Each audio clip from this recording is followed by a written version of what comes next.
আসসালামু আলাইকুম। আমরা গত লেকচারে দেখেছিলাম হচ্ছে ডেসিমেল থেকে অক্টাল এবং হেক্সাডেসিমেল। তো আমি বলেছিলাম এইটা ডেসিমেলে আছে, এটাকে হেক্সাডেসিমেলে রূপান্তর করতে। তো যারা পেরেছেন তাদেরকে ধন্যবাদ, এবং যারা পাননি, আপনারা করতে পারেননি, তাদেরকে তাদের জন্য আমি করে দেব। তো আমরা জানি মূলত ডেসিমেলের বেজ হচ্ছে 10, বাইনারির হচ্ছে 2, অক্টালের হচ্ছে 8 এবং হেক্সাডেসিমেলের হচ্ছে 16। তো এইখানে বলছে যে ডেসিমেল থেকে যে যদি বলে ডেসিমেল থেকে বাইনারি, অক্টাল, হেক্সাডেসিমেল যে কোনো নাম্বারিংয়ে যেতে বললে, যেটাতে যেতে বলবো ওটার বেস দিয়ে আমরা কি করব, ভাগ করব। তো আমরা করি, ডেসিমেল থেকে হেক্সাডেসিমেলে বলেছে যেহেতু, তো আমরা হচ্ছে অঙ্কটা করি। 398 এটা ডেসিমেলে আছে, হেক্সাতে রূপান্তর করলে বেস কত, বেস হচ্ছে 16। তাহলে আমরা 16 দিয়ে কি করব, ভাগ করব। তো আমরা কিভাবে করতে পারি, আমরা এটাকে ভাগ করি, হ্যাঁ, সাধারণ ভাগে ভাগ করি।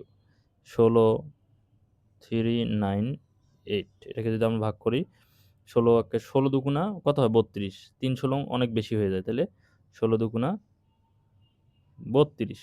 তাহলে এটা থাকে কত, এখান থেকে 7 এবং 8 নিয়ে আসলাম। আমরা যদি এখন 16কে আবার এটাকে ভাগ করব, তাহলে 16 দুগুণা 32, 3 16 কত হয়, 16 দুগুণা 32 হচ্ছে, 3 16 48, 4 16 64, 5 16 দিলে আরও বেশি হয়ে যাচ্ছে, 78-এর বেশি হয়ে যাচ্ছে, হ্যাঁ। তাহলে আমরা 4 দিয়ে করতে পারি, তাহলে 4 16 64।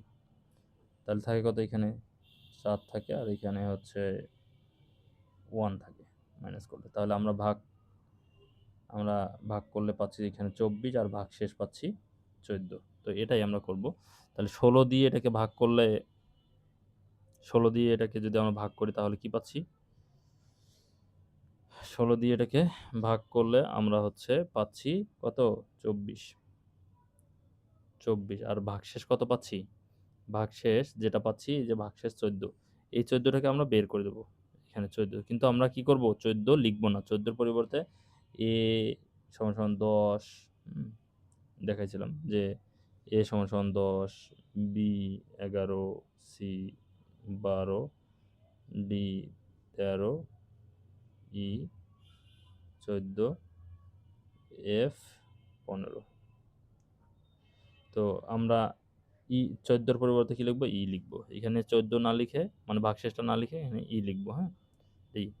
তারপর আবার 16 দিয়ে দেই, 16 1 16, 16 দুগুণা 32, তাহলে 16 1 1 16। 16 থেকে 24কে যেতে আর কত থাকে, 8 থেকে, সেই 8টাকে আমরা বের করে দেবো। মানে বিষয়টা এরকম, 16 দিয়ে 24কে ভাগ দিচ্ছি, 16 1 16, তাহলে কত থাকতেছে, 6 14 মিলে 8। ওকে, এই 8 হচ্ছে ভাগশেষ, সেই ভাগশেষটাকে আমরা বের করে দিলাম। আবার 16 দিয়ে দাও, 16 0 0, ভাগশেষ কত থাকে, 1 থাকে, এই 1টাকে আমরা এখানে বের করে দিলাম। তাহলে এই দিক থেকে এই দিকে, এটা হচ্ছে এমএসবি আর এটা হচ্ছে এলএসবি।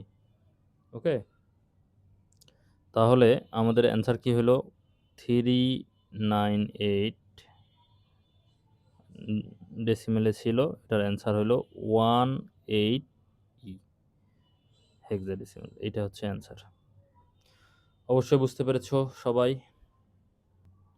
ওকে, আমরা মূলত দেখব এখন, এগুলো হচ্ছে পূর্ণ সংখ্যা। এই পূর্ণ সংখ্যায় হচ্ছে কিভাবে করা যায়, ইজিলি করা যায়। আমরা দেখব যে পূর্ণ সংখ্যার পাশাপাশি ভগ্নাংশ যেগুলো থাকে ওগুলো কিভাবে করা যায়, হ্যাঁ। তো ভিডিওটি হয়তো একটু বড় হয়ে যাবে, ধৈর্য সহকারে দেখতে হবে। তো আমরা আরেকটা করি, এখানে 2 নম্বর দিলাম। 2 নম্বর হচ্ছে, যদি আমরা দেখি যে 38.05, এটাকে যদি এটা হচ্ছে কত আছে, দশমিকে আছে, ডেসিমেলে আছে, এটাকে আমরা কি করব, বাইনারিতে করব। আমরা মূলত এতক্ষণ পূর্ণ সংখ্যা সবগুলো দেখছি, এখন বাইনারিতে হোক বা অক্টালে হোক বা হেক্সাডেসিমেলে হোক, যদি ভগ্নাংশ থাকে কিভাবে করব সেটা দেখাচ্ছি, হ্যাঁ। তো এটা আমাদের দশমিকে আছে, মানে ডেসিমেল থেকে বাইনারিতে রূপান্তর করতে বলেছে। তো আমরা কি করব, প্রথম অংশটাকে আগের মতো এইভাবে ভাগ করে করব। তাহলে আমাদের এটা বাইনারিতে রূপান্তর করতে বলেছে, তার মানে 2 দিয়ে ভাগ করতে হবে, বাইনারির বেস 2 দিয়ে। যেটাতে করতে বলবে ওটার বেস দিয়ে ভাগ করতে হবে। তাহলে আগের মতোই ৩৮ কে আমরা যদি 2 দিয়ে ভাগ দেই তাহলে কত হচ্ছে? ১৬ দুগুণা ৩২, ১৭ দুগুণা ৩৪, ১৮ ১৯ দুগুণা কত হচ্ছে? ৩৮। ১৯ দুগুণা ৩৮। তাহলে আমরা ২ দেই ১৯, ১৯ দুগুণা ৩৮। তাহলে ভাগশেষ কত? ০, ০টাকে বের করে দিলাম। আবার ২ দিলাম। ৯ দুগুণা ১৮, ভাগশেষ কত? ১, বের করে দিলাম। আবার ২ দেই। ৪ দুগুণা ৮, ভাগশেষ ১, আবার ২ দেই। ২ দুগুণা ৪, ভাগশেষ ০, আবার ২ দেই। ২ একে ২, ভাগশেষ ০, আবার ২ দেই। ২ ০ ০, ভাগশেষ ১। তাহলে এই দিক থেকে এই দিক একটা পাইছি। তাহলে আমরা কি পেলাম? 38 এরটা পাইলাম। 38 এ কি পাইলাম? নিচ থেকে উপরে। তাহলে 1 0 0 1 1 0 এটা পাইলাম। ওকে? এখন এই যে পয়েন্ট এত যেটা আছে এটাকেও আবার করতে হবে। এটা কিভাবে করব? তাহলে 0.05 এটাকে কি করতে হবে? 2 দিয়ে গুণ করতে হবে পয়েন্টেরটা। 2 দিয়ে গুণ। গুণ করলে কত হয়? আচ্ছা, আমরা কি করব? যদি পয়েন্টেরটা থাকে তাহলে হচ্ছে ভগ্নাংশটা আগের মতো করব। সরি, যেটা থাকবে সেটা হচ্ছে আগের মতোই করব।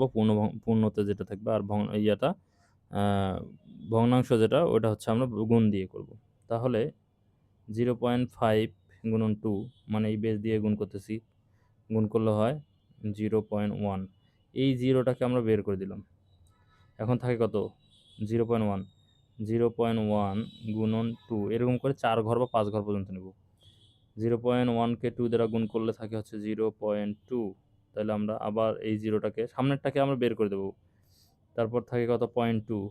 0.2 0.2 গুণন 2 দিলে কত? 0.4। তাইলে আবার 0টাকে বের করে দিলাম। এরপর থাকে 0.4 গুণন 2 তাইলে 0.8। তাইলে এখন হচ্ছে আমরা 0টাকে বের করে দিলাম। যে 1 আসা পর্যন্ত আমরা করলাম অথবা 4 ঘর পর্যন্ত করলে হয়। তাহলে 0.8 গুণন 2 যদি দেই তাহলে 1.6 আসে। তাহলে এই 1 টাকে আমরা বের করে দিলাম। তাহলে আমরা জানি যে হচ্ছে যখন আমরা হচ্ছে এইরকম সাধারণ অঙ্ক করব তখন হচ্ছে নিচ থেকে উপরে যাই। কিন্তু আমরা যখনই হচ্ছে ভগ্নাংশ চলে আসবে তখন আমরা উপর থেকে নিচে যাব। তাহলে এটার অ্যান্সার কি আসলো? 10001 এটা একটা। ওকে? এটা একটা। তাহলে আমরা ফুল যে অঙ্কটার রেজাল্ট পাইলাম অতএব দিতে পারি অথবা 38.05 এটা কিসে ছিল? দশমিকে ছিল। তাহলে আমরা ফুল রেজাল্টটা কি পাইলাম? প্রথমে পাইছি এইটা 38 এর জন্য 100,110। এরপর কত ছিল? এরপর দশমিক ছিল। দশমিক দিলাম। এরপর আমরা দশমিকের পরে যেটা এইটাকে পাইছি অঙ্ক করে উপর থেকে নিচে। তাহলে এইটা পাইছি। তাহলে 10001 এই পুরোটাই হচ্ছে অ্যান্সার। অবশ্যই বুঝতে পেরেছ। আরেকটা অঙ্ক করলে অবশ্যই বুঝতে পারবা।